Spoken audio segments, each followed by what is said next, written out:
जी अस्सलाम वालेकुम।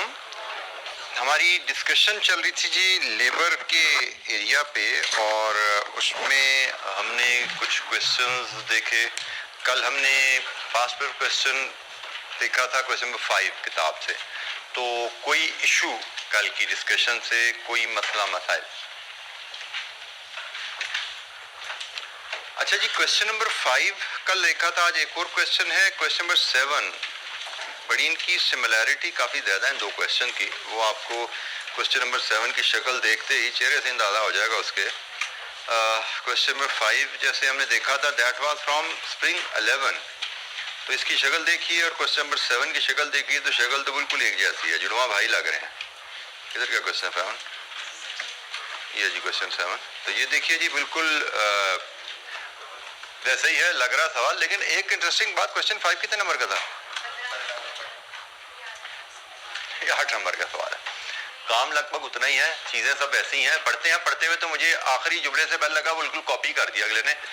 Centaurus limited, autumn 22, question 1। CL is engaged in the business of manufacturing and supply of leather jacket। उधर football था, इधर leather jacket आ गए। Presently CL manufactures 30,000 jackets per month, उधर से 40,000 football per month. Following information is available for the month of August, वो भी कोई महीना था भाई पिछले सालों का। नंबर ऑफ वर्कर्स उधर 250 है, इधर 350 है। मंथली आवर्स पर वर्कर उधर भी 200 थे, इधर भी 200 है। स्टैंडर्ड आवर पर यूनिट, वहां पे क्या टर्म थी? तो एक्चुअल आवर, ये एक थोड़ी सी चीज बदली है। अच्छा, यहाँ पे मैं क्लियर कर दूं, वहां पे थे एक्चुअल आवर्स पर यूनिट 1.5, यहाँ पे स्टैंडर्ड आवर पर यूनिट 3 है। एक्चुअल आवर्स हो या स्टैंडर्ड आवर्स हो, हमारे लिए दोनों विल स्टैंड द सेम। फर्क सिर्फ प्रोडक्टिव का वर्ड डालता है। प्रोडक्टिव ना उधर था ना इधर है, ये चीज ध्यान में रखना। मतलब हमने इससे पहले जितने लेबर के क्वेश्चन देखे ना, वहां पे स्टैंडर्ड प्रोडक्टिव आवर लिखे जाते थे।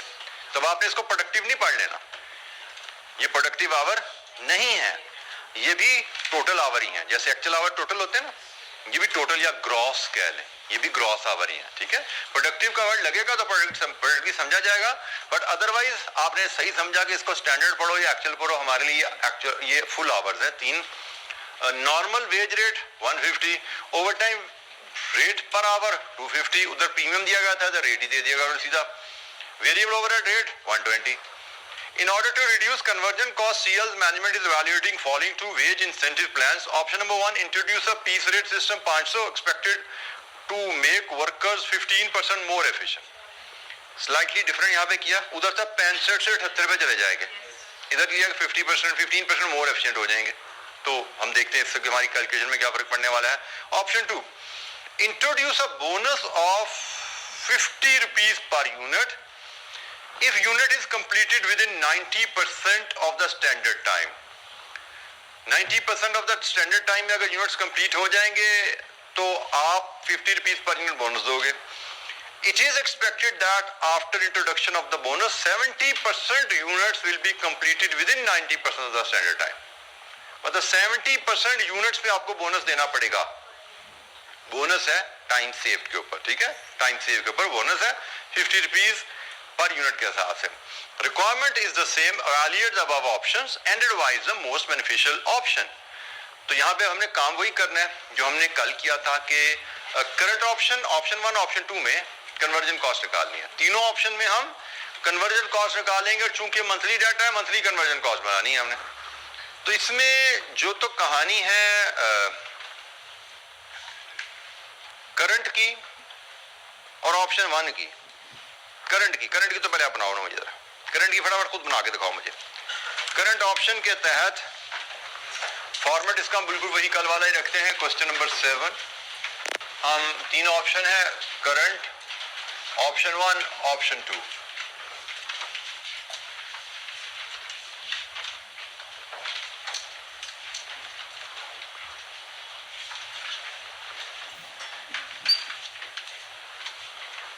Monthly cost of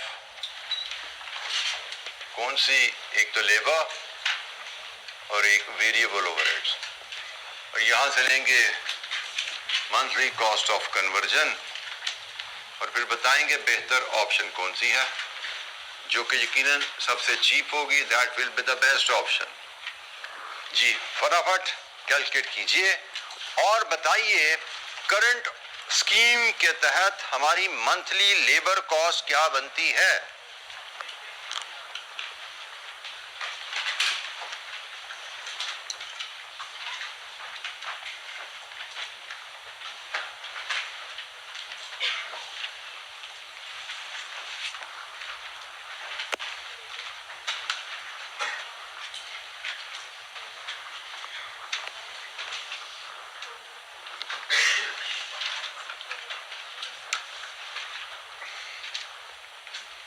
current scheme के तहत हमारी लेबर कॉस्ट क्या बनती है।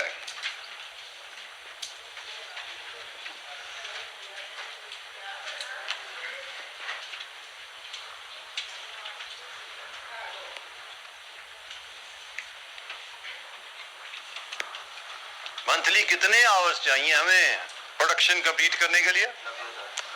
90,000, 30,000 प्रोडक्ट्स बनानी है, यूनिट्स बनाने हैं, 3 आवर पर यूनिट के हिसाब से मंथली आवर्स आपको 90,000 चाहिए। फिर क्या करेंगे, इसमें से लेस करेंगे normal hours available. Normal hour available हमारे हैं जी 350 वर्कर्स, 200 पर मंथ, तो ये बन गया जनाब 70,000। और यहां से हमें मिल गया over time 20,000। Now you can have the labour cost. कितनी है जी लेबर कॉस्ट? कितनी?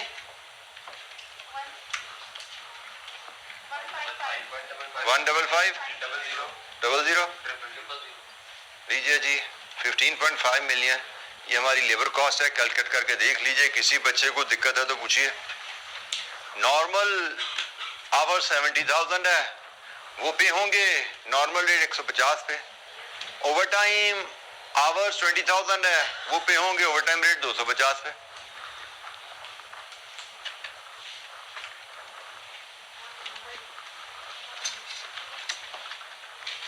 लेबर कॉस्ट करंट स्कीम के तहत 1550 1000000 लीजिए जी। वेरिएबल ओवरहेड कितने बने जी? वेरिएबल ओवरहेड 120 के हिसाब से कितने आवर्स पे? 90,000 आवर पे। वेरिएबल ओवरहेड 120 रुपए 90,000 आवर के हिसाब से कितने बने? 10,80,000। टोटल करो तो 10 लाख नहीं कहते, उसको 10 मिलियन कहते हैं पुत्र। फिर 26,300,000 10.8 मिलियन हमारे वेरिएबल ओवरहेड है और 15.5 मिलियन हमारी लेबर कॉस्ट है। कन्वर्जन कॉस्ट करंट स्कीम के तहत 26.3 मिलियन। जी एनी डिसएग्रीमेंट, किसी बच्चे का कोई इस कैलकुलेशन पे कोई इतराज?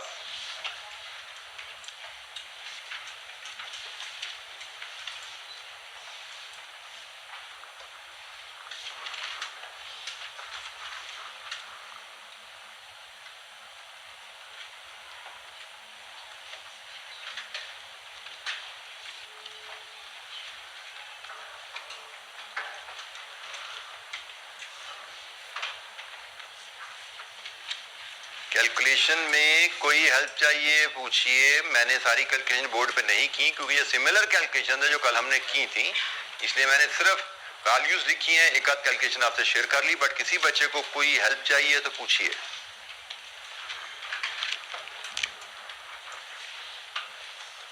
अच्छा जी, अब आइए ऑप्शन 1 की तरफ। ऑप्शन 1 में कहा जा रहा है workers will be 15% more efficient. Efficiency बढ़ने का मतलब क्या है कि टाइम कम हो जाएगा, और 15% मोर एफिशिएंट का मतलब टाइम 15% कम होगा। एक तो था कल वाली कहानी, एक कल हमने सीखी थी कि एफिशिएंसी 65 से 78 पे चली जाएगी, तो उधर तो हमने रिवाइज टाइम निकालने का तरीका सीख लिया कि भी पुराना टाइम इनटू पुरानी एफिशिएंसी डिवाइड विद नई एफिशिएंसी।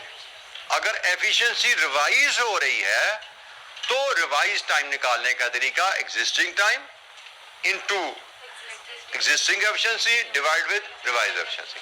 इस केस में एफिशिएंसी रिवाइज नहीं हो रही, उसने कहा जी एफिशिएंसी इंप्रूव होगी बाय 15। करंट और रिवाइज एफिशिएंसी नहीं, सिर्फ एफिशिएंसी इंप्रूव बाय 15%। जब इस तरह का केस हो जिसमें एफिशिएंसी में सिर्फ इंप्रूवमेंट की बात की हो, ना पुरानी एफिशिएंसी बताई गई है ना नई बताई गई है, उसमें सिंपली आप आवर्स को उस परसेंटेज से एडजस्ट कर देंगे। मतलब उसने कहा एफिशिएंसी इंप्रूव होगी 15% से, इसका मतलब हमारा टाइम कम हो जाएगा 15% से। पहले कितना लग रहा था, अब 15% कम लगेगा। Working to revised labour time, जो हमारा लेबर आवर्स जो लगेंगे, दोज विल बी नाउ 90,000 का 85%। बिल्कुल ठीक है, कितना बना 7500। ये है जी रिवाइज टाइम हमारा। वो कहता इस प्रपोजल के नतीजे में एफिशिएंसी 10% गिर जाएगी, तो मतलब टाइम 10% बढ़ जाएगा, 90 into 1.1 99,000 हो जाता। ठीक है, तो अगर एफिशिएंसी में वो बात करे कमी आएगी, जितने परसेंट कमी, टाइम कम कर दो। सॉरी, एफिशिएंसी में कमी आएगी तो टाइम बढ़ जाएगा, एफिशिएंसी में इजाफा होगा तो टाइम कम हो जाएगा। ठीक है, जितने परसेंट की कमी जितने परसेंट का इजाफा वो बताए, वो परसेंट हमने एक्चुअल पुराने टाइम में एडजस्ट कर देना है। सो एफिशिएंसी की एडजस्टमेंट के दो तरीके हमने सीख लिए। एक, हमें पुरानी और नई एफिशिएंसी दे दी जाए, उसकी एडजस्टमेंट कैसे करनी है बात होगी। एक, हमें एफिशिएंसी में चेंज बता दिया जाए, इतना चेंज आएगा भाई, तो हमने कैसे एडजस्ट करना है टाइम को, तो जैसा भी दिया जाए हम एडजस्ट कर लेंगे। टाइम आ गया, अब इसकी वेजेस बनाओगे। अब देखो इसमें ओवरटाइम कितना रह गया, 6,500, क्योंकि 70 तो नॉर्मल है ना। अब इसकी वेजेस बनाओ, कितनी बनेगी। सॉरी, ये तो ऑप्शन 1 है भाई, ये तो रेट ही पर यूनिट है, ये तो रेट पर यूनिट है, यहाँ पे तो वेजेस बननी नहीं है भाई। तो यहाँ पे वेजेस जब बनेगी वो बनेगी 500 पर यूनिट के हिसाब से, 30,000 यूनिट्स। कितनी जी, 30,000 इंटू 500, ये है जी वेजेस की कहानी। 15 मिलियन। और ये जो आवर्स हैं ये यूज होने हैं बेसिकली ओवरहेड की कैलकुलेशन में। ओवरहेड है रेट 120, तो ये आवर्स लगने हैं, इन पे 120 का रेट लगाओ। 11,918,000 लीजिए जी, सम कीजिए। 24,180 000, टेट्रा 4 नहीं, टेट्रा 0, टेट्रा 4 का मतलब 4/4। नया तर्जमा सुनो, टेट्रा 0, 4/0 जी। 24,180 000, ठीक हो गया जी। 24.18 मिलियन इसको पढ़ेंगे अकाउंटेंट की जबान में, थोड़ा सा बेहतर जबान हम बोले तो this is 24.18 million, this is 26.3 million जी। एनी क्वेश्चन, कोई सवाल। ऑप्शन नंबर 1 में हमने से वर्किंग 2 से इसको मैनेज किया। मैंने वर्किंग 2 पूरी डिटेल नहीं शो की, मैंने समराइज शो कर दी है कि वर्किंग मैंने आपसे शेयर की, बाकी मैंने वर्बली आपसे बात कर लिया। बट किसी बच्चे को समझ नहीं आई, कोई बात तो पूछे। ऑप्शन नंबर 2, ऑप्शन नंबर 2 में वो कहता है जी आप बोनस देंगे अगर वर्कर 90% ऑफ स्टैंडर्ड टाइम में काम करे और उम्मीद है कि 70% प्रोडक्शन 90% टाइम में हो जाएगी। अब हमें यहां से दो चीजें निकालनी है। एक, हमारा टाइम लगेगा कितना इस स्कीम के तहत प्रोडक्शन करने में, फिर उस टाइम का रेम्यूनरेशन क्या बनेगा, फिर उस टाइम का वेरिएबल ओवरहेड क्या बनेगा, और तीसरी चीज भी यहां पे आ जाएगी बोनस। वो हमने यहाँ पे जगह नहीं बनाई भी बोनस की, तो भाई यहाँ पे बोनस भी आने वाला है। बोनस जो कि पहली 2 ऑप्शन में नहीं था, तीसरी ऑप्शन बोनस आ गया। अब यहाँ पे एक चीज मैं आपको बताऊं, प्रेजेंटेशन के रेफरेंस है। हम प्रेजेंटेशन करते हुए आई एनकरेज कि आप टेबल जब बना रहे हो, ये ऊपर या नीचे बीच में भी एक एक लाइन छोड़ के बनाओ। जैसे भी हम एक चीज लिखना भूल गए थे ना, तो अगर ये मेरे पास बीच में लाइन छुट्टी होगी ना, मैं आराम से यहाँ पे लिख पाऊंगा। नीचे लाइन छुट्टी होती मैं यहाँ पे लिख लेता। तो एक एक लाइन छोड़ के लिखने की आदत डालना will help you improve your presentation a lot. अगर तो राइटिंग आपकी खराब है तो हमें पता है, बचपन में भी हमें कहा जाता था ना, छोटी क्लासों में एक एक लाइन छोड़ के लिखो। क्यों कहा जाता था? तो अगर राइटिंग खराब है, खुला खुला लिखोगे तो समझ आ जाएगी। तो बड़े होकर हमारी राइटिंग फिर अक्सर खराब हो जाती है। तो खुला खुला लिखना हमें हेल्प करेगा एग्जामिनर को समझने में हमारी राइटिंग। और दूसरी बात, अगर हमसे कोई गलती होगी या तो हम ठीक कर पाएंगे। और यहाँ पे अब जब बात हो ही रही है तो एक और बात भी समझ लो कि अक्सर हमसे वैल्यू लिखने में गलती होगी। जैसे हमने यहाँ पे 4 दफा 4 लिख दिया, ठीक है, टेट्रा जीरो को हमने ऐसे लिख दिया, गलती होगी हमसे। अब ये सूझ याद रखो, नेवर ओवरराइट। अगर आपने यहाँ पे 4 दफा 4 लिख दिया है, आपने यहाँ पे 4 दफा 4 लिख दिया, 4 दफा 0 लगाना था, नेवर ओवरराइट, कभी ओवरराइट ना करो। अब आपको तो पता है आपने 4 को 0 बनाया है, वो भी पता है। 2 घंटे बाद आपको दिखाया जाए, आप भी भूल जाओगे 4 को 0 बनाया था कि 0 को 4 बनाया था। पढ़ने में दिक्कत है, एग्जामिनर नहीं पढ़ पाएगा इसको, चांसेस हैं उसको ना समझ आए कि आपने ये 0 लिखा हुआ है 4 लिखा हुआ है। सो ये असूल बना लो, नेवर ओवरराइट, ओवरराइट कभी नहीं करना। बिल्कुल कटिंग करेंगे, दैट इज द सॉल्यूशन। एक और वो भी एक लाइन। अक्सर बच्चे कटिंग भी ये पर्दा डालने की कोशिश करते हैं, पर्दा भी नहीं डालना, ठीक है, पर्दा नहीं डालना, छुपाना नहीं है, हमने बताना भी गलती होगी। एक लाइन ही ना, पूरे एक सफे पे एक लाइन लग जाए नफ कि भाई इस पेपर को देखो बेटा, तो एक फिगर पे भी लाइन डाल दो, दैट इज एनफ कि इस फिगर को ना देखो भाई। अच्छा, हमने फिगर, अब देखिए भाई एक और वजह बता रहा था कि भाई मैंने 184444 लिखा हुआ है और मुझे लगा कि भाई ये फिगर गलत हो गई है, मुझे रिवाइज फिगर लिखनी है, मैंने एक लाइन यहाँ पे डालनी है और अगेन इसके ऊपर नीचे कोई जगह छोड़ी होगी तो मैं लिख पाऊंगा ना। अगर मैंने लाइन नहीं छोड़ी, गलती हो जाती है हमसे, अक्सर होती है। अगर मैंने नहीं छोड़ी हुई तो फिर मैं यहाँ पे ऐसे छोटा छोटा करके लिखूंगा, जिसको पढ़ने के लिए हो सकता है एग्जामिनर को मैग्नीफाइंग ग्लास की जरूरत पड़े। कोई अक्सर एग्जामिनर को ऐनक लग चुकी होती है मेरी तरह, ताकि उस पास ऐनक नहीं है तो नाराज हो जाएगा आपसे, नंबर काट लेगा, भाई ये क्या तरीका लिखने का। So this is not the way. अगर आपने लाइन छोड़ी हुई है ऊपर, जैसे ही अगर मेरे पास लाइन थी तो मैं बड़ी आसानी से यहाँ पे 9180 यहाँ पे फिगर लिख देता, अज्यूमिंग मैं इसको यूज नहीं कर रहा होता। तो इसलिए मैं कह रहा हूँ ऊपर नीचे दोनों जगह लाइन होनी चाहिए, ताकि एक यूज भी हो जाए एक साइड, तो दूसरी साइड फिर आपके पास कलेक्शन के लिए खाली पड़ी हो। तो पॉइंट यहाँ पे है सीखने का, अभी से आदत में ले आना है भाई। ये मैं रजिस्टर देखता रहूंगा, मैं देखूंगा कितने बच्चे इसको प्रैक्टिस कर रहे हैं। ओवरराइटिंग नहीं करनी, अभी से आदत में ले आओ, ना क्लास में ना घर पे। कोशिश करो एक एक लाइन छोड़ के लिखने की आदत डालो, या कम से कम टेबल बना रहे हो तो टेबल की आखिर में एक लाइन जरूर छोड़ देते आता है इनकेस इमरजेंसी। आइडली तो हर फिगर लाइन छोड़ के लिखनी चाहिए, ठीक है। और तीसरी बात, कटिंग करनी है तो कटिंग एक लाइन से करनी है, काला नहीं करना, ठीक है, पर्दा डालने की कोशिश नहीं करनी। हमने एग्जामिनर को बताना है कि भाई ये फिगर गलत हो गई थी, इसको ना कंसिडर करो, रिवाइज फिगर हम ऊपर नीचे आसानी से लिख दिया करेंगे, ठीक है। ये 2-3 चीजें आपने ख्याल रखनी है प्रेजेंटेशन के रेफरेंस से, इनको आगे लेके चलेंगे। लीजिए जी, हम दोबारा आते हैं अपने क्वेश्चन की तरफ। तो हम बात कर रहे थे कि बोनस भी यहाँ पे आने वाला है, तो यहाँ पे लेबर भी आएगी, यहाँ पे लेबर की बेसिक वेजेस होंगी, वेरिएबल ओवरहेड होगा और लेबर का बोनस भी आने वाला है। तो सबसे पहले हम जरा टाइम देखते हैं कि इस केस में टाइम कितना लेगा, लेबर आवर कितना लगेंगे, लेबर आवर रिक्वायर्ड। हमें कहा गया है कि अगर हम ये स्कीम ले आएंगे तो हमारे 70% यूनिट्स 90% टाइम में बनेंगे, हमारे 70% यूनिट्स 90% टाइम में बनेंगे। ये कहा गया जी, 70% यूनिट्स 90% टाइम में बनेंगे, मतलब 30% यूनिट्स फुल टाइम में बनेंगे, ये कहा गया ना। तो जो उसने कहा गया उसके मुताबिक हम टाइम कैलकुलेट कर लेते हैं कि हमारे महीने में आवर लगेंगे कितने। So read the question carefully and it is very easy at times statement से नंबर निकालना। तो उसने जैसे लिखा हुआ मैंने वैसे ही, मतलब पढ़ने में लगता पता नहीं कितनी 70-90 की गर्दानी शुरू कर दी, लेकिन अगर लाओ तो कहानी क्या है भाई, आपके 70% यूनिट्स 90% टाइम में बनेंगे, ये आपका पूरा टाइम है ना, तो 90% टाइम आ गया। और ये अंडरस्टूड है, अगर 70% यूनिट्स ने 90% में बनना है टाइम में, तो बाकी 30% पूरे टाइम में बनेंगे। तो यहां से हम बड़ी आसानी से बना सकते हैं। ये कितने बने, 15,000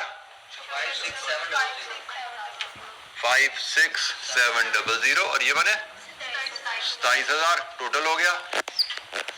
83,000। लीजिए जी, ये टोटल टाइम हो गया हमारा। टोटल लेबर टाइम जो लगेगा इस प्रोडक्शन में वो क्या है? Total labour time that will take for the production of कितने यूनिट्स? 30 यूनिट्स।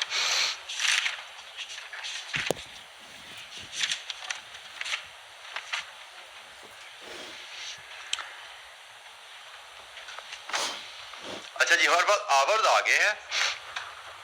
अब जैसे मैंने कहा जी, हम इन आवर्स की वेज निकाल लेते हैं। तो जनाब लेबर कॉस्ट बताओ क्या बनी इन आवर्स की? तरीका का ध्यान में रखना है कि भाई इसमें से अब 70,000 नॉर्मल है। 70,000 नॉर्मल है। क्या रेट है नॉर्मल का? 150। और बाकी कितने बचे? 13,700। ओवर टाइम का क्या रेट है? 250। लीजिए जी, लेबर कॉस्ट यहाँ से बताइए। 139,000 का मतलब 3 सवा 3, 000। 13925 000। जी ये हमारे पास आ गया।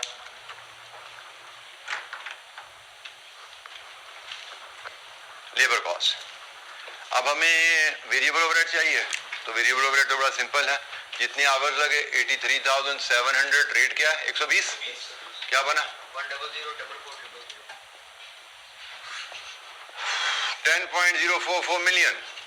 10,044 मिलियन। अब रहेगी बात बोनस की। तो भाई कितने यूनिट्स हैं जो हमने 90% टाइम में बनाए? 21,000। 30,000 का 70% हमने ये 90% टाइम में बनाया। इन्हीं पे बोनस देना ना। कितना बोनस है? 50। तो बोनस कितना बना? लीजिए जी 1050,000। लीजिए जी, यहाँ से बनाइए। कॉस्ट कितनी बनी जी? लीजिए जी, और हमसे पूछा गया बताइए बेस्ट ऑप्शन क्या है? तो बेस्ट ऑप्शन वो जहाँ पे कॉस्ट सबसे कम। ऑप्शन नंबर 1 जी। Question number 7, Centaurus autumn 22, question 1। Any question? कोई इशू? क्वेश्चन नया डिफरेंट होने का मतलब ये नहीं है कि डूएबल नहीं है। हमें क्वेश्चन को पढ़ना है, और अगर बेसिक कॉन्सेप्ट हमारे पास है, हमें बोनस का मतलब पता है, हमें ओवरटाइम आवर्स का मतलब पता है, हमें टाइम की कैलकुलेशन आती है, तो कोई इशू नहीं। जितना मर्जी सवाल घुमा दे, जितनी मर्जी वर्किंग बदल दे, कोई प्रॉब्लम नहीं। क्वेश्चन नंबर 4 भी किया था, 5 भी किया, 7 भी हो गया। सारे क्वेश्चन हो जाते हैं अगर आपने क्वेश्चंस कॉन्सेप्ट की बेसिक्स को ऑब्जॉर्व किया हुआ है जी। Any question? कोई सवाल?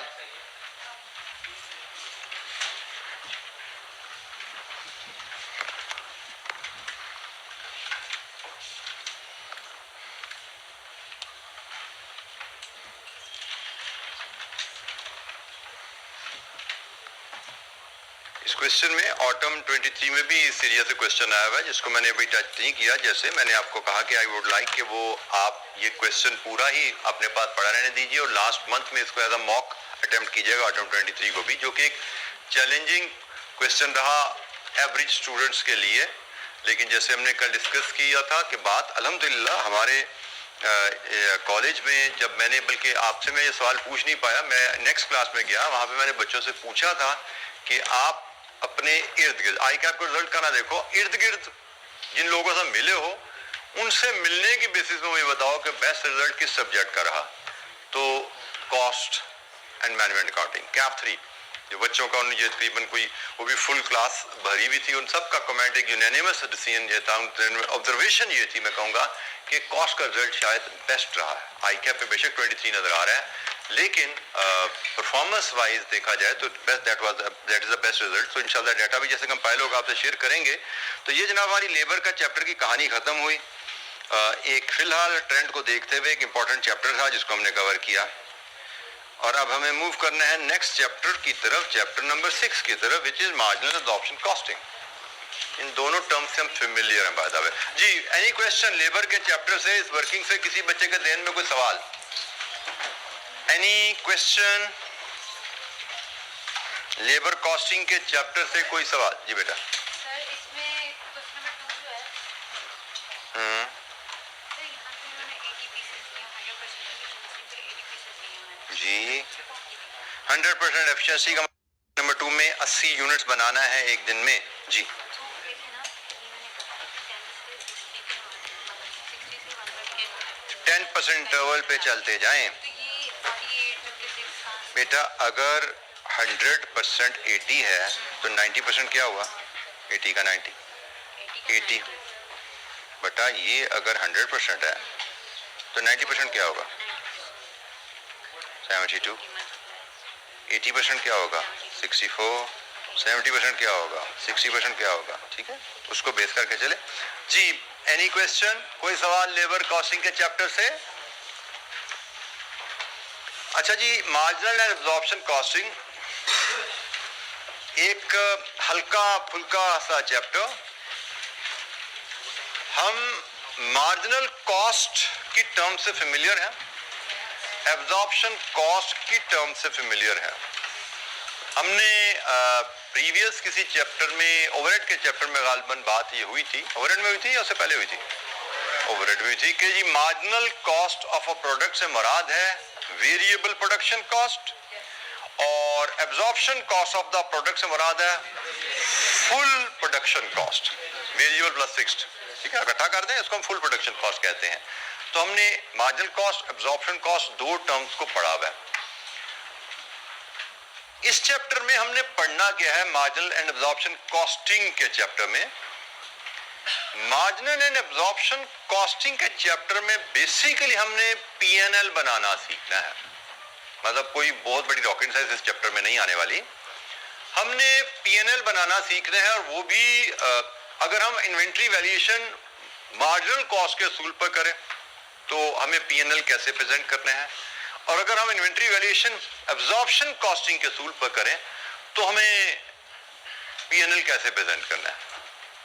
क्योंकि हमने जो चीज पढ़ी थी पहले, marginal cost per unit production cost per unit है, एब्जॉर्प्शन कॉस्ट पर यूनिट ये भी प्रोडक्शन कॉस्ट पर यूनिट है, और इन्वेंट्री की वैल्यू जो किताब में आती है, आपके फाइनेंशियल स्टेटमेंट में आती है, वो लोअर ऑफ कॉस्ट और एनआरवी पे आएगी। तो कंपनी में adopt a policy of calculating cost using absorption costing, company में adopt a policy of calculating cost using marginal costing. तो आप कॉस्ट पर यूनिट लेते हो और इनटू नंबर ऑफ यूनिट्स करते हो, इन्वेंट्री की वैल्यू, इन्वेंट्री की कॉस्ट आ जाती है। नॉर्मली इन्वेंट्री कॉस्ट पे फाइनेंशियल स्टेटमेंट में जाती है, लेकिन एनआरवी टेस्ट जरूर किया जाता है, कहीं एनआरवी कॉस्ट से कम तो नहीं है। नॉर्मली हमने जैसे सीखा हुआ है कि NRV is higher, cost is low. Coming again to this topic, हमने यहाँ पे सीखना है इस चैप्टर में कि हम अगर इन्वेंट्री की वैल्यूएशन मार्जिनल कॉस्टिंग असूल पे करें तो पीएनएल कैसे प्रेजेंट होगा, अगर हम इन्वेंट्री की कॉस्टिंग एब्जॉर्प्शन कॉस्टिंग असूल पर करें तो पीएनएल कैसे प्रेजेंट होगा, और फिर जब मार्जिनल कॉस्टिंग असूल के तहत पीएनएल बनाओगे, एब्जॉर्प्शन कॉस्टिंग असूल के तहत पीएनएल बनाओगे, तो दोनों असूलों के तहत कॉस्ट पर यूनिट फर्क होती है ना। मार्जिनल कॉस्ट पर यूनिट कुछ हो रहा है, एब्जॉर्प्शन कॉस्ट पर यूनिट कुछ हो रहा है। तो जब कॉस्ट पर यूनिट फर्क है तो इन्वेंट्री की वैल्यू भी फर्क होगी, और जब इन्वेंट्री की वैल्यू फर्क है तो प्रॉफिट एंड लॉस की कैलकुलेशन भी फर्क होगी। मतलब एक ही कंपनी अगर मार्जिनल कॉस्टिंग फॉलो करेगी तो अक्टूबर का महीना कुछ और प्रॉफिट दिखाएगा, और वही कंपनी एब्जॉर्प्शन कॉस्टिंग फॉलो करेगी तो अक्टूबर का महीना कुछ और प्रॉफिट दिखाएगा। क्योंकि कॉस्ट मेथड बदलने से इन्वेंट्री की वैल्यू बदल जाएगी, और इन्वेंट्री की वैल्यू बदलने से प्रॉफिट की वैल्यू बदल जाती है। क्योंकि इन्वेंट्री की वैल्यू भी तो पीएनएल में डेबिट क्रेडिट हो रही होती है ना, ओपनिंग स्टॉक डेबिट होता है, क्लोजिंग स्टॉक क्रेडिट होता है, याद है। तो जब ओपनिंग स्टॉक पीएनएल में डेबिट हो रहा है उसकी वैल्यू बदल गई सिस्टम बदलने से, क्लोजिंग स्टॉक पीएनएल में क्रेडिट हो रहा है उसकी वैल्यू बदल गई सिस्टम बदलने से, तो प्रॉफिट बदल जाता है। तो हमारे इस चैप्टर में जो सेकंड एस्पेक्ट ऑफ स्कोप है कि भाई दोनों सिस्टम के तहत पीएनएल बनाना जब सीख लोगे तो आपको नजर आएगा दोनों सिस्टम के तहत पीएनएल में प्रॉफिट्स की वैल्यू फर्क आ रही है, रीजंस क्या है डिफरेंस की, और and how to reconcile the difference, reconciliation of the profits under both the system. तो ये ओवरऑल इस चैप्टर का स्कोप है। दो पीएनएल बनाना सीखेंगे और उन पीएनएल में जो डिफरेंसेस आएंगे उन डिफरेंस को रिकंसाइल करना सीखेंगे। This is the whole scope. Exam point of view से हिस्टोरिकली तो ये चैप्टर बड़ा रेगुलरली टेस्ट होता था, 17 मार्क तक का क्वेश्चन इसमें से आया हुआ है, लेकिन रिसेंट टाइम में जाके ये थोड़ा सा मंदी आ गई इस चैप्टर में। एग्जामिनर ने इसको ज्यादा लिफ्ट नहीं किया इस चैप्टर को, लेकिन I keep on saying again and again कि अगर कोई चैप्टर एग्जामिनर इग्नोर कर रहा है तो उसका ये नहीं कि आपने इसको इग्नोर करना है, क्योंकि मुझे फीडबैक डिस्कशन में पता लगी कि एक मुझे स्टूडेंट्स ही बता रहे थे कि उनके किसी क्लास वालों ने नॉट फ्रॉम दिस कॉलेज, मतलब मेरी आदत है मैं हर टॉपिक को क्लास में टच करूंगा, आपकी किताब में जितने चैप्टर हैं किसी पे कम टाइम लगाऊं किसी पे ज्यादा लगाऊं, टाइम जरूर लगाऊंगा। अगर मैं साथ एडवाइस करता हूं मैंने कम लगाया तो आप भी कम लगा लेना, पर जीरो नहीं करना, टाइम जरूर देना है चैप्टर को। अब किसी शरीफ आदमी ने उन बच्चों को पढ़ाते हुए जॉब कास्टिंग के चैप्टर को लिफ्ट नहीं कराई, तो बच्चे तो पहले इंतजार में बैठे होते हैं कि टीचर लिफ्ट नहीं करा रहा तो हमारी हमें क्या जरूरत है कराने की। लिफ्ट नहीं कराएगी उस चैप्टर को, टीचर ने लिफ्ट नहीं कराई, मतलब बता दी हाँ ये भी चैप्टर भाई देख लेना दिल करे तो। अब बच्चे का दिल कहाँ करता है कुछ देखने को, तो उसने नहीं देखा और एग्जाम में आ गया 16 नंबर का सवाल उससे। रेगुलरली टेस्टिंग टॉपिक नहीं था, कभी आता था कभी नहीं आता था, अनइम्पॉर्टेंट टॉपिक होता है। मैं पढ़ाते हुए कहते तो भाई कभी आता है कभी नहीं आता, लेकिन साथ मैं ये जुमला जरूर कहता हूँ जब आता है तो आता सवाल तगड़ा है, मतलब 16 नंबर का आ गया ना। मतलब एक है छोटा सा टॉपिक हम कहते हैं जैसे चलो इसी की बात को, ये सवाल छोड़ दो, इस सवाल को अगर छोड़ दे एक्सेप्शन थी। अब ये टॉपिक कभी आता कभी नहीं आता, लेकिन जब आता है तो 5 नंबर का छोटा सा आता है। इसको अगर ये सवाल ना आया होता तो मैं कहता भाई कभी आता कभी नहीं आता, लेकिन आएगा तो 5-7 नंबर का आएगा, इससे ज्यादा नहीं आता। लेकिन उसके बारे में क्लास में कहता हूँ भाई कभी आता कभी नहीं आता, लेकिन जब आता है फटिया बन जाता है, तो इसलिए छोड़ना नहीं है। वही हुआ इस 16 नंबर का आ गया, तो अक्सर बच्चों ने ये तो आता ही नहीं है, ये तो छोड़ो पर इसको क्या करना है, छोड़ा हुआ था इस चक्कर में, तो 16 मार्क्स आ गए। तो फिर अगर आपको एक एग्जाम में सवाल आपको आता ही नहीं और वो बहुत ही आसान टॉपिक है, मजे की बात यह है कहते ना मुश्किल टॉपिक हो, आसान टॉपिक, मतलब मैं क्लास में 1.5-2 घंटे पढ़ा देता हूँ और घर में आपको घंटा घंटा करके 2 दफा रिवाइज करना खत्म होगी कहानी, से करना ही कुछ नहीं है उसमें। लेकिन अगर आप नहीं करोगे तो एग्जाम में 16 नंबर गए आपके। और फिर यहाँ पे अब इसमें बात करें तो जैसे मैंने कहा रिसेंट ट्रेंड के मुताबिक बहुत इंपॉर्टेंट नहीं है, लेकिन एट मिनिमम जो क्लास एक्टिविटी है, जो किताब के सवाल को 5-7 अगर गिवन है इसमें वो जरूर कर लें। इसमें बहुत ज्यादा सवाल हैं भी नहीं हमारे पास, ठीक है, लिमिटेड क्वेश्चन होंगे, कोशिश कीजिएगा उन सबको कर लीजिएगा। और ये एट मिनिमम क्लास के जो सवाल है वो तो जरूर कर रहे हैं। अच्छा जी, अब हम बात शुरू करते हैं मार्जिनल कॉस्ट पे और फिर मार्जिनल कॉस्टिंग की बात करेंगे। मार्जिनल कॉस्ट हमने ओवरहेड के चैप्टर में जब पढ़ी तो वहां पे हम इसको पढ़ रहे थे सिर्फ प्रोडक्ट कॉस्ट के रेफरेंस से, लेकिन अब हमने मार्जिनल कॉस्टिंग के तहत पीएनएल बनाना है, ठीक है। और जब पीएनएल बनाते हैं तो पीएनएल में सिर्फ प्रोडक्शन कॉस्ट नहीं आती ना, पीएनएल में तो सारी कॉस्ट आ जाती है, नॉन प्रोडक्शन भी आ जाती है। क्योंकि मैंने आप इस चैप्टर का तारुफ क्या करा है कि भाई इस चैप्टर में पीएनएल बनाना सीखना है, तो पीएनएल में तो सारी कॉस्ट आ जाती है।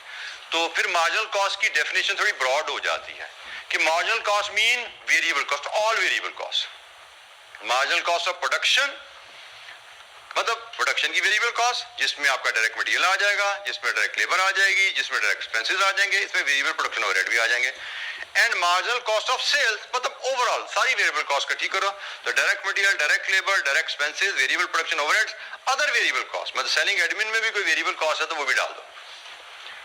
सो यहां से हम जब पीएनएल के कॉन्टेक्स्ट में आते हैं तो फिर मार्जिनल कॉस्ट के हम स्कोप को थोड़ा बढ़ा देते हैं। ओवरहेड के चैप्टर में तो बात ही प्रोडक्शन कॉस्ट की हो रही थी, तो वहां पे वेरिएबल प्रोडक्शन कॉस्ट को हमने डिस्कस किया था, पर जब हम पीएनएल में आ रहे हैं तो नॉन प्रोडक्शन वेरिएबल कॉस्ट पे भी बात की जाएगी, वो भी मार्जिनल कॉस्ट के कवर हमारे कवर में आ जाती है। मार्जिनल कॉस्ट ऑफ प्रोडक्शन नहीं है वो, but variable cost is marginal cost. All variable cost are also termed as marginal cost. अच्छा जी, मार्जिनल कॉस्टिंग क्या है? एक पीएनएल बनाने का अल्टरनेटिव तरीका है, alternative to absorption costing. Alternative to absorption costing हम क्यों कह रहे हैं? क्योंकि एब्जॉर्प्शन कॉस्टिंग के तहत पीएनएल बनना ऑलरेडी आपको सिखाया जा चुका है। आपने जो फाइनेंशियल अकाउंटिंग में सीखा ना, तो फाइनेंशियल अकाउंटिंग एब्जॉर्प्शन कॉस्टिंग को फॉलो करती है भाई। वहां पे आपने पीएनएल बनाया, जिस पैटर्न पे बनाया, शायद आपको एब्जॉर्प्शन कॉस्टिंग की टर्म अकाउंटिंग में बताई गई थी, इंट्रो में अभी नहीं यूज की गई। तो इंट्रो में एब्जॉर्प्शन कॉस्टिंग, क्योंकि आपका IAS2 जो है, IAS2 का वर्ड पढ़ा हुआ ना, सुना हुआ ना, जो IAS2 है वो आपको बताता है अकाउंटिंग का स्टैंडर्ड है, वो हमें फाइनेंशियल स्टेटमेंट बनाने पे गाइडलाइन देता है। तो जो हमें IAS 2 है वो कहता है कि आपने कॉस्ट पर यूनिट जो प्रोडक्ट की लेनी है वो एब्जॉर्प्शन कॉस्टिंग के तहत लेनी। तो हमें अकाउंटिंग स्टैंडर्ड कह रहा है कि कॉस्ट पर यूनिट आपने एब्जॉर्प्शन कॉस्टिंग के तहत लेनी है, तो अकॉर्डिंगली इन्वेंटरी वेरिएशन भी एब्जॉर्प्शन कॉस्टिंग पे होगी और हमारा P&L भी उसी सिस्टम के तहत बनता है फाइनेंशियल अकाउंटिंग में। मैनेजमेंट अकाउंटिंग में हमारे पास लिबर्टी है, हम चाहें तो एब्जॉर्प्शन कॉस्टिंग को फॉलो करें, चाहे तो मार्जिनल कॉस्टिंग को फॉलो करें, बल्कि in reality cost and management accounting में मार्जिनल कॉस्टिंग का यूज इज मोर बेनिफिशियल। इसका कॉन्सेप्ट, इसका यूज हमारे जो मैनेजमेंट अकाउंटिंग के डिफरेंट कॉन्सेप्ट्स हैं, डिफरेंट एरियाज हैं, उसमें ज्यादा यूजफुल है। एब्जॉर्प्शन कॉस्टिंग के निस्बत ज्यादा यूज किया जाता है कॉस्ट एंड मैनेजमेंट अकाउंटिंग में मार्जिनल कॉस्टिंग के कॉन्सेप्ट को। तो मार्जिनल कॉस्टिंग हम बात करें तो हमें क्या है, एक एब्जॉर्प्शन कॉस्टिंग के तहत हमने जो P&L बनाना सीखा था अकाउंटिंग में, उसका एक अल्टरनेटिव मेथड हमें देता है। ये एक यूजफुल टूल है प्रिपेयरिंग फोरकास्ट। अब फोरकास्ट हमारे स्कोप में यहाँ पे तो नहीं है, CAF 6 में आप जाएंगे तो वहां पे ये टॉपिक फोरकास्टिंग एंड बजटिंग का हमने पढ़ना है, बल्कि अब तो सिर्फ बजटिंग रह गया, फोरकास्ट नहीं रह गया। फोरकास्ट में मुराद क्या होता है? प्रेडिक्शन।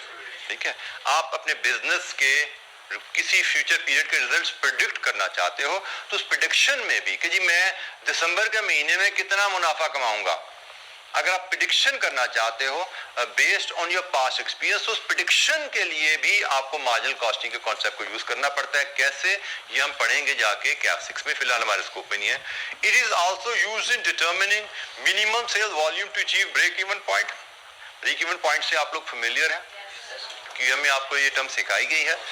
ये हमारा यहाँ पे पूरा चैप्टर है, जो आपने वहाँ पे थोड़ी सी डिस्कशन आपने QM के ब्रेक इवन की है, उसी बेस को लेके हम इसको बहुत बेहतर अंदाज में डिटेल में इसको डिस्कस करेंगे, अच्छे एडवांस लेवल इस पे क्वेश्चन करेंगे। बड़ा इंपॉर्टेंट टॉपिक है और बड़ा चैलेंजिंग टॉपिक है हमारा। तो वो भी मार्जिनल कॉस्टिंग के कॉन्सेप्ट पे बेस है। मार्जिनल कॉस्टिंग के तहत P&L बनाना आप सीखोगे तो जो कैलकुलेशन यहाँ पे मार्जिनल कॉस्टिंग के तहत P&L बनाने के लिए आपने सीखी, यही कैलकुलेशन आपकी CVP, इसको हम ब्रेक इवन एनालिसिस को CVP एनालिसिस भी कहते हैं, ब्रेक इवन एनालिसिस में जाके यूज होगी। और useful tool in management decision making, ये भी हमारा एक चैप्टर है जी डिसीजन मेकिंग का। ये दोनों हमारे चैप्टर हैं, बड़े अहम चैप्टर हैं। इस चैप्टर से हमें 1 या 2 सवाल अक्सर एग्जाम में आते हैं, इससे तकरीबन कंपल्सरली 1 सवाल एग्जाम में आता है। तो ये जो मार्जिनल कॉस्टिंग का जो प्रिंसिपल है, ये हमें एक P&L बनाने का तरीका तो दे ही रहा है, लेकिन आगे 1, 2, 3 अहम टॉपिक्स में यूज होगा। ये टॉपिक हम CAF 6 में पढ़ेंगे, ये 2 टॉपिक हमने इसी सब्जेक्ट में CAF 3 में ही आगे चल के पढ़ने हैं। So it is an important tool your profit which is used in many other topics as source data। अच्छा, ये कुछ बेसिक कैलकुलेशंस है मार्जिनल कॉस्टिंग की, जिनसे you were made familiar in your earlier studies। Contribution per unit क्या होता है, याद है? Sale price minus variable cost per unit. ठीक है जी। अब यहाँ पे जरा ख्याल रखना है कि कंट्रीब्यूशन पर यूनिट की में जब हम प्राइस में से वेरिएबल कॉस्ट निकाल रहे हैं तो इसमें से सारी वेरिएबल कॉस्ट निकाली जाती हैं, सिर्फ प्रोडक्शन की वेरिएबल कॉस्ट ही निकाली जाती है।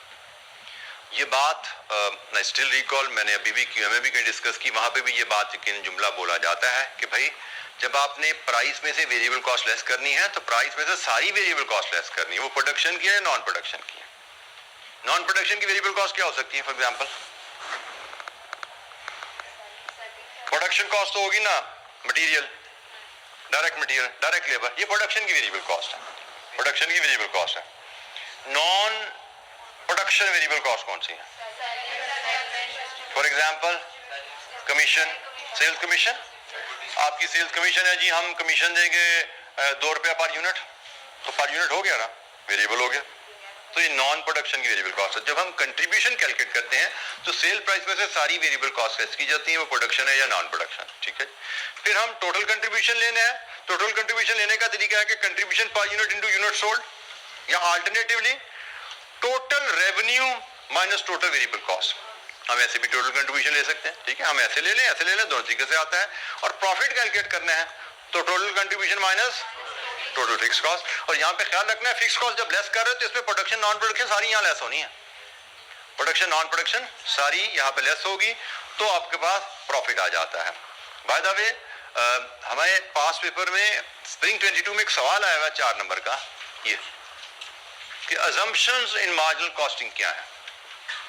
तो अगर आपने पढ़ा होगा ये स्लाइड्स, ये किताब में ये पैरा 2-3 दफा रिवीजन में देखा होगा, तो आप एग्जाम में इसके ऊपर कुछ लिख पाओगे। लेकिन अगर आपने किताब ना पढ़ी तो एग्जाम में इस तरह का सवाल उसने बात पूछ ली तो you will be blank, zero हो जाओगे वहां पे, ठीक है। तो इसलिए मैं आपको एम्फेसिस करता हूं कि किताब को पढ़ते रहना, रेगुलरली नोट्स को पढ़ते रहना। जब रिवीजन करो, हर रिवीजन आपकी, हर चैप्टर की रिवीजन, हर टॉपिक की रिवीजन रीडिंग से शुरू होनी चाहिए। जी, एनी क्वेश्चन? अच्छा जी, मैं before we get into detail, मैं एक ओवरऑल आपको difference marginal absorption costing PNL का जरा एक्सप्लेन कर दूं। मार्जिनल अब्जॉर्प्शन कॉस्टिंग पीएनएल में ओवरऑल डिफरेंस आता क्या है?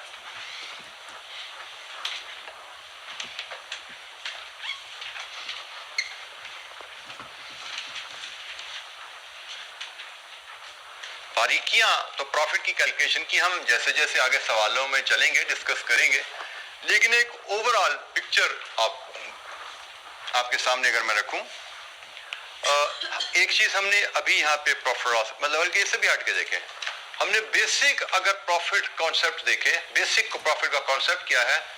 सेल्स, या हम इसको रेवेन्यू भी कह सकते हैं, रेवेन्यू माइनस कॉस्ट, ये बेसिक प्रॉफिट का कॉन्सेप्ट है, ठीक है। आप अपने रेवेन्यू में से कॉस्ट लेस करते हैं। चले मैं इसको थोड़ा और एलैबोरेट कर दूं, हम टोटल कॉस्ट, हम रेवेन्यू में से टोटल कॉस्ट लेस कर दें तो हमें प्रॉफिट आ जाता है। फिर आप लोगों ने एक प्रॉफिट की कैलकुलेशन सीखी हुई है अकाउंटिंग में। अकाउंटिंग में आपने जो प्रॉफिट की कैलकुलेशन सीखी हुई है उसके तहत आपने किया हुआ जी रेवेन्यू लेस क्या जी cost of sales equal to gross profit, और ग्रॉस प्रॉफिट में से लेस किया operating expenses, other expenses, other income छोड़ दें तो मोटी मोटी ये आइटम है। अदर इनकम अदर एक्सपेंसेस को हम अगर छोड़ दें कि वो हर बिजनेस में एग्जिस्ट नहीं करते ना, बट ये चीजें तो हर बिजनेस में एग्जिस्ट करेंगी। कॉस्ट ऑफ सेल्स भी होगा और ऑपरेटिंग एक्सपेंसेस भी होंगे। वैसे हमें पता है अदर इनकम भी होती है, अदर एक्सपेंसेस भी होते हैं, बट वो हर बिजनेस में हर पीरियड में एग्जिस्ट नहीं कर रहे, उनको हम छोड़ते हैं। वो नॉन रिकरिंग टाइप की चीजें हैं, उनको छोड़ो साइड पे। तो जनाब ये है प्रॉफिट की कैलकुलेशन।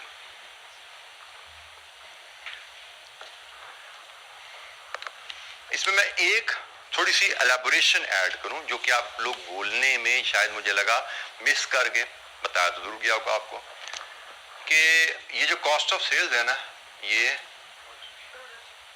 सिर्फ प्रोडक्शन कॉस्ट को लेके बनती है। Am I right? We can call this as production cost of sales, ऐसा ही है। ये है पीएनएल जो आपने बनाना सीखा हुआ है अपनी अकाउंटिंग के सब्जेक्ट में, ये सीखा हुआ है। अब एक पीएनएल हम ये स्लाइड पे आपको बनाना सिखाया गया है, वो क्या है? Revenue less variable cost of sales, variable cost of sales which should give you contribution less fixed cost which should give you profit. लीजिए जी, ये आपका एक और तरीका जो हम यहां पे सीख रहे हैं। ये आपने जो पीएनएल सीखा हुआ है ये कहलाता है पीएनएल अंडर एब्जॉर्प्शन कॉस्टिंग, और ये पीएनएल जो हम सीखने जा रहे हैं जिसपे हम अभी डिस्कशन करेंगे ये कहलाता है PNL under marginal costing system. अब इनमें एक मेजर फर्क अगर देखो ना, एब्जॉर्प्शन कॉस्टिंग में आपने अपनी टोटल कॉस्ट के दो हिस्से किए हैं, एक तो this is production and this is non production, ऐसा ही है। तो एब्जॉर्प्शन कॉस्टिंग के तहत पीएनएल बनाते हुए टोटल कॉस्ट के दो हिस्से किए गए हैं, वो बाय फंक्शन किए गए हैं, प्रोडक्शन नॉन प्रोडक्शन। जो बाय फंक्शन है ना, तो टोटल कॉस्ट के दो हिस्से किए जाते हैं एब्जॉर्प्शन कॉस्टिंग के तहत, एक प्रोडक्शन एक non production. So revenue minus production cost of sales is gross profit and gross profit minus non production cost is net profit. Marginal costing में भी दो हिस्से किए गए हैं, लेकिन जो दो हिस्से किए गए हैं by behaviour.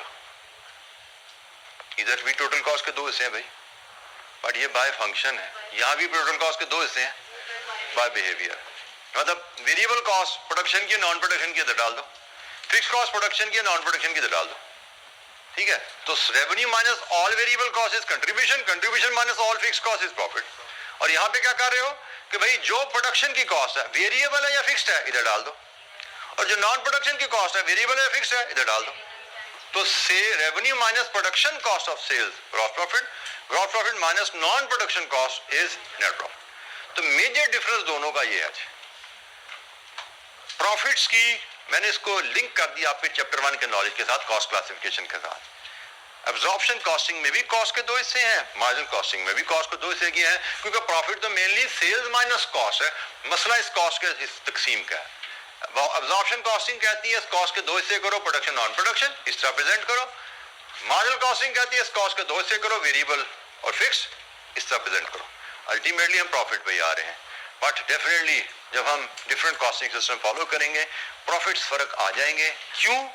Because of the inventory valuation. अगर इन्वेंट्री वैल्यूएशन हम कर रहे हैं तो प्रॉफिट्स की कैलकुलेशन बदल जाएगी। बाय द वे अगर इन्वेंट्री है ही नहीं, अगर इन्वेंट्री है ही नहीं तो प्रॉफिट सेम आएंगे। अभी आगे चल के देख लेना, अगर इन्वेंट्री नहीं है तो प्रॉफिट सेम, इन्वेंट्री होगी तो प्रॉफिट के डिफरेंस आता है, क्योंकि marginal costing, absorption costing inventory valuation में फर्क डालती है जाके। अगर इन्वेंट्री ना हो तो फर्क नहीं डालेगी। जी, एनी क्वेश्चन, कोई सवाल? मार्जिनल कॉस्टिंग, एब्जॉर्प्शन कॉस्टिंग का इंट्रोडक्शन लेवल फॉर्मेट मैंने आपसे शेयर कर लिया, क्योंकि ये मैंने assumptions of marginal costing discuss की थी हमने। अच्छा, ये ऊपर मैं जुमले दो पढ़ना भूल गया, दो तीन। Variable cost and sale price per unit is constant at all level. ना प्राइस बदलेगी ना वेरिएबल कॉस्ट बदलेगी, ये अजम्पशंस हैं इस सिस्टम के तहत। Total fix cost is constant at all production levels. Total cost are either fixed और वेरिएबल, और if are mixed can be separated easily. और कैसे सेपरेट होती हैं? Semi variable cost, mixed cost से मुराद सेमी वेरिएबल कॉस्ट कैसे segregate किया जाता है? हाइलो मेथड से पढ़ा हुआ हमने। फिक्स्ड और वेरिएबल को हम अलग-अलग कर पाते हैं सेमी वेरिएबल कॉस्ट से या मिक्स्ड कॉस्ट से, हाइलो मेथड की मदद से। तो ये जनाब कुछ अजम्पशन और कुछ की फार्मूलाज जो कि यूज किए जाते हैं मार्जिनल कॉस्टिंग के कॉन्सेप्ट में।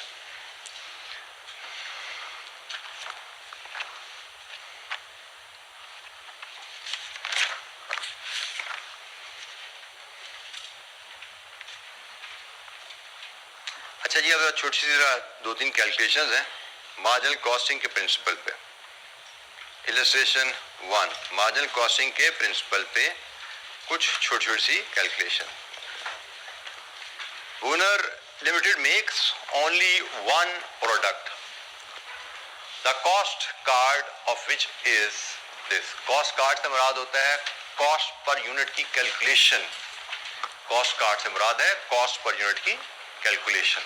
So cost card of which is as under direct material, direct labor, variable production overhead, fixed production overhead, and selling cost. Selling price of one unit is 210. Sales during the period were 3000 units and the actual fixed production overheads incurred were 100,000. Calculate the total contribution earned during the period. Calculate the total profit or loss for the period. अच्छा, यहाँ पे before we start discussing this question एक point ज़हन में रख लीजिए, note कर लीजिए। Direct material, is it a variable cost और fix cost? Direct labour, variable fix, variable production overhead, यकीनन वेरिएबल, वेरिएबल सेलिंग कॉस्ट, यकीनन वेरिएबल, दिस इज फिक्स्ड। अच्छा, अब इसमें एक इंटरेस्टिंग बात देखिए, ये वन प्रोडक्ट बनाने का कॉस्ट कार्ड है।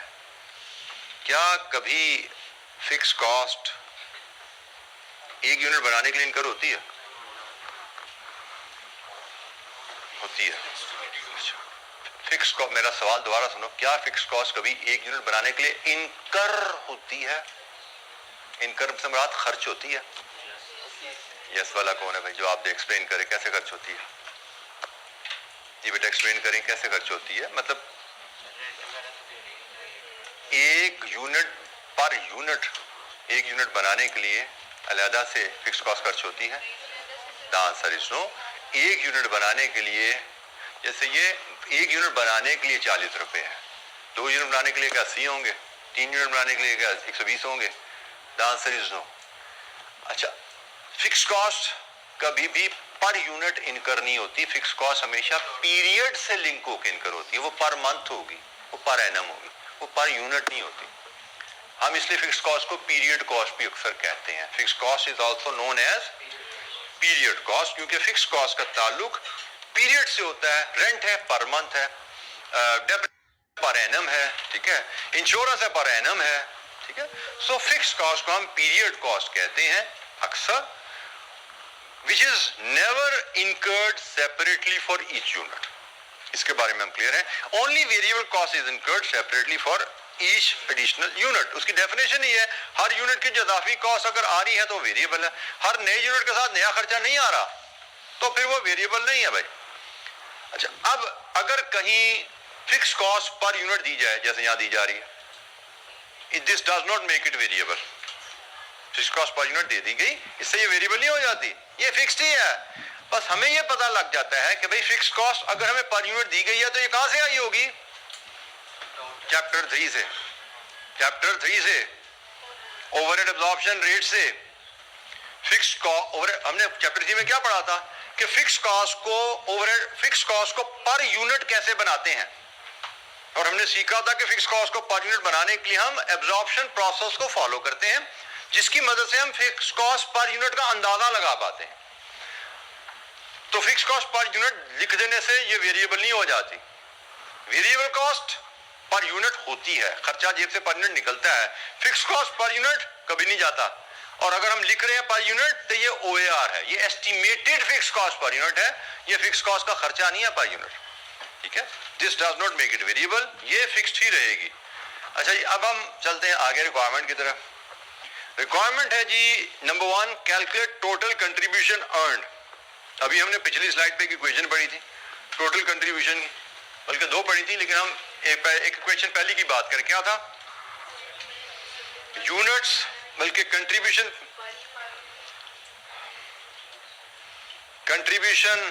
पर यूनिट इनटू यूनिट्स सोल्ड। ये जी टोटल कंट्रीब्यूशन की कहानी है। तो बताइए यहां जरा, इसमें कंट्रीब्यूशन पर यूनिट कितना आ रहा है? Price minus variable cost and all variable cost, production and non production. हमने तमाम वेरिएबल कॉस्ट ले लेनी है। तो जनाब कंट्रीब्यूशन पर यूनिट है आपका, इस केस में 210 रुपए की प्राइस है, माइनस 30 रुपए, माइनस 60 रुपए, माइनस 20 रुपए, माइनस 50 रुपए, मल्टीप्लाइड विद यूनिट सोल्ड 3000। तो क्या बना जी कंट्रीब्यूशन? 1,50,000। हमारा कंट्रीब्यूशन आ रहा है शायद 50 रुपए per unit, contribution per unit आ रहा है 50 रुपए पर यूनिट, 3000 यूनिट बेचे हैं तो 1,50,000 का कंट्रीब्यूशन हो गया टोटल। ये है हमारी रिक्वायरमेंट नंबर A। हमारी पहली रिक्वायरमेंट है calculate total contribution earned during the period. दूसरी रिक्वायरमेंट क्या है? Total profit. तो प्रॉफिट क्या होता है? ये ऊपर नजर आई equation, total contribution minus total fix cost. तो फिक्स कॉस्ट किधर है जनाब? ये पड़ी हुई है। तो प्रॉफिट क्या बना जनाब? 1,50,000 माइनस 1,00,000, ये हमारा प्रॉफिट आ गया 50,000। तो एक बेसिक सी कैलकुलेशन हमने मार्जिनल कॉस्टिंग के तहत की, जैसे रिक्वायरमेंट थी वैसे की। और आई रिपीट, फॉर्मेट की हमारे पास कोई कैद नहीं है। मैं इनको 2 लाइनों में कैलकुलेट करके दिखा दूं या टेबल बना के उसमें कैलकुलेट करके दे दूं, मेरे पे फॉर्मेट की कोई कैद नहीं है। एग्जामिनेशन के पॉइंट ऑफ व्यू से ये प्रेजेंटेशन काफी है, सिर्फ मैं साथ डिस्क्रिप्शन नहीं लिखी, इसके डिस्क्रिप्शन लिख देता तो ये प्रेजेंटेशन एनफ है। We have full flexibility on the formats here. उसने कहा जी वैल्यूज कैलकुलेट करके दिखा दो, फॉर्मेट जो मर्जी रखो, हमें उस पर फ्लेक्सिबिलिटी है। अकाउंटिंग में, फाइनेंशियल अकाउंटिंग में जब आप जाते हो तो वहां पे you have certain guidelines and framework कि भाई इस मेथड से, इस फॉर्मेट के तहत ही P&L प्रेजेंट करना है। यहां पे ऐसी कोई रिस्ट्रिक्शन हमारे पास नहीं होती। We have the flexibility. Examiner is normally interested in the values, जिस मर्जी फॉर्मेट से उठा के ले आओ जी। टोटल कंट्रीब्यूशन हमने यहां से इस इक्वेशन के मुताबिक निकाला, contribution per unit into unit sold. उसके बाद हमने प्रॉफिट यहां से इस इक्वेशन के तहत निकाल लिया, total contribution minus total fix cost. तो यही दो इक्वेशन जो सामने नजर आ रही हैं, इन्हीं को हमने यहां पे अप्लाई किया। जी एनी क्वेश्चन?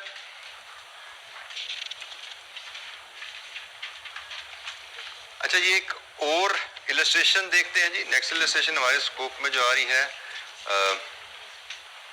1, 2 एंड 3। तो 2 देखते हैं जी। इलस्ट्रेशन 2 क्या है? रिक्वायरमेंट है इसकी जी, कैलकुलेट प्रॉफिट और loss for the month of July using marginal costing principle. Abbas limited manufactures and sells 2 products, alpha and beta. Product alpha has a variable cost of 60 and sells for 100. Beta has a variable cost of 80 and sells for 150. During the month of July, 20,000 units of product alpha, 30,000 units of product beta were produced and sold. Fixed cost incurred in the month was 2.5 million. 25 lakh का खर्चा किया और ये 2 products हमने बेची। हमें कहा जा रहा है कि बताइए रिक्वायरमेंट क्या है जी हमारी? कैलकुलेट प्रॉफिट और loss for the month of जुलाई।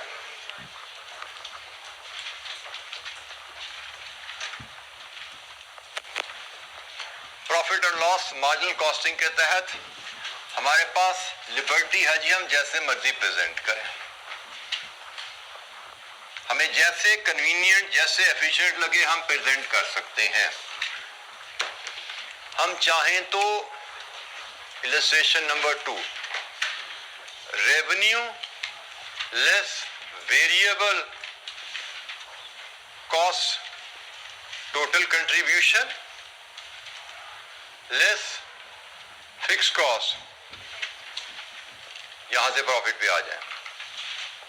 और चाहें तो हम टोटल कंट्रीब्यूशन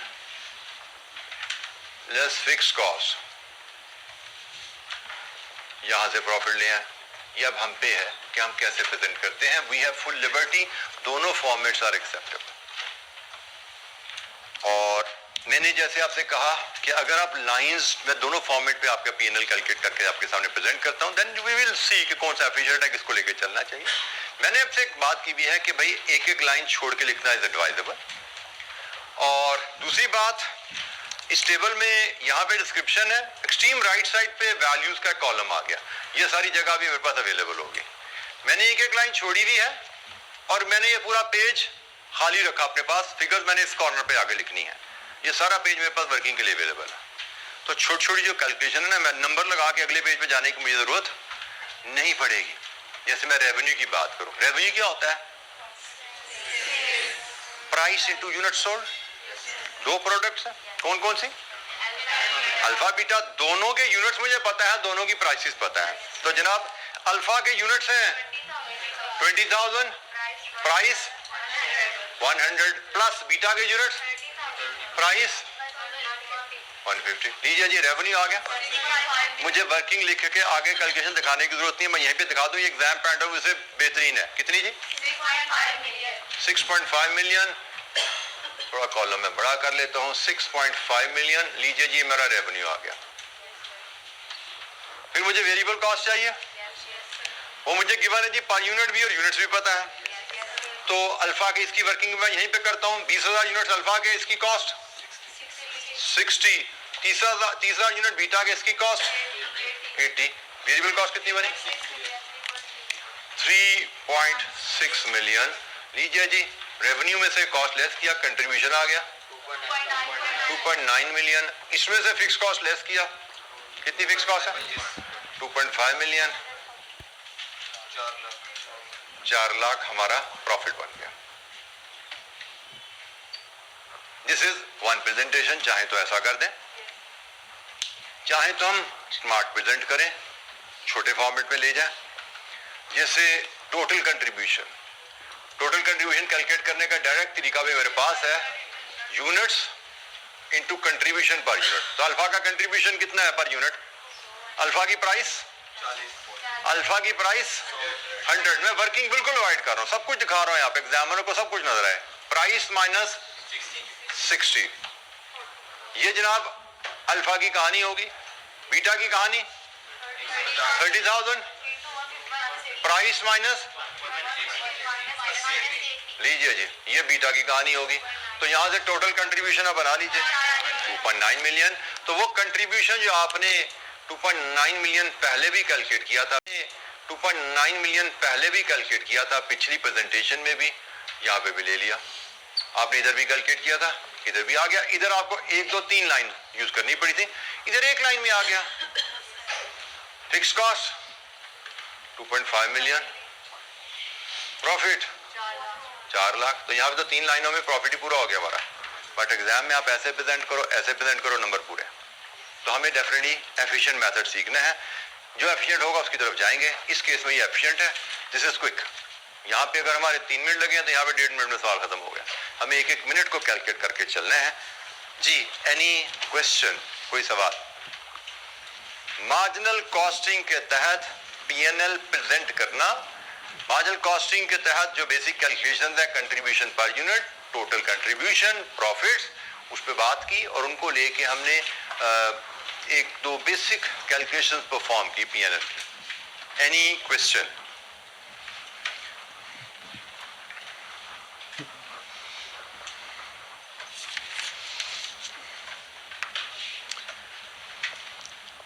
अच्छा जी, इसके बाद हमने करनी इलस्ट्रेशन 3 है, लेकिन वो थोड़ी सी कम्प्रिहेंसिव इलस्ट्रेशन है, उसमें हमारी थोड़ी डिस्कशन ज्यादा होनी है, तो उसको हम छोड़ते हैं कल के लिए।